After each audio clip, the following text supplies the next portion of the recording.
আজকে ঘুরতে গিয়ে এরকমটা হবে কখনো ভাবতে পারিনি, সম্পূর্ণ ভিডিওটা দেখলে বুঝতে পারবা। গুরু আর আমি মিলে নবদের এখানটায় আসার পর নব তো এখানটায় গেম খেলতে ব্যস্ত আর আমি এখানটায় বসে আছি।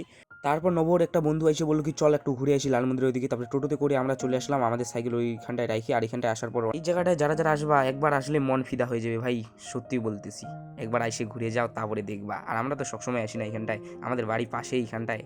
আর যারা আসছো তারা তো চিনো। আর লাল মন্দিরে আসার পর আমাদের মতো কে কে এখানটায় রাজকন্যা দেখতে পেয়েছো সেটাও বলবা একটু। আর আমরা তো রাজকন্যা দেখতে আসি না, এখানটায় ভিউ পয়েন্ট নিতে আসি না কী করতে আসি ভাই আমি নিজেও জানি না। চলে আসলাম সবাই মিলে ঘুরতেই ভাই, চলো একটু ঘুরে আসি তাহলে। আর আমার মতো কারা কারা ঘুরতে বেশি ভালোবাসে সবাই একটু কমেন্টে জানাবা। আর আমি তো ঘুরতে ভালোবাসি। তারপরে টোটো থেকে নামার পর একটু এন্ট্রি মারতেছি আর এখানটায় ভিউ পয়েন্টটা নিচ্ছি। তারপর আমার গুরুকে বললাম কি গুরু একটু এন্ট্রিটা দিয়ে দিই, গুরু তো এন্ট্রিটা দিয়ে দিল। এখন টোটোতে করে বাড়ির উদ্দেশ্যে চলে গেলাম। তারপরে রাহুল বাগানের এখানটা আসার পর অনু বলতেছে ভাই চল একটু মাঠ ঘুরে আসি। তারপর মাঠ চলে আসলাম দুজনে মিলে। সাইকেল থেকে নামার পর মাঠের এখানটায় নামিয়ে গেলাম।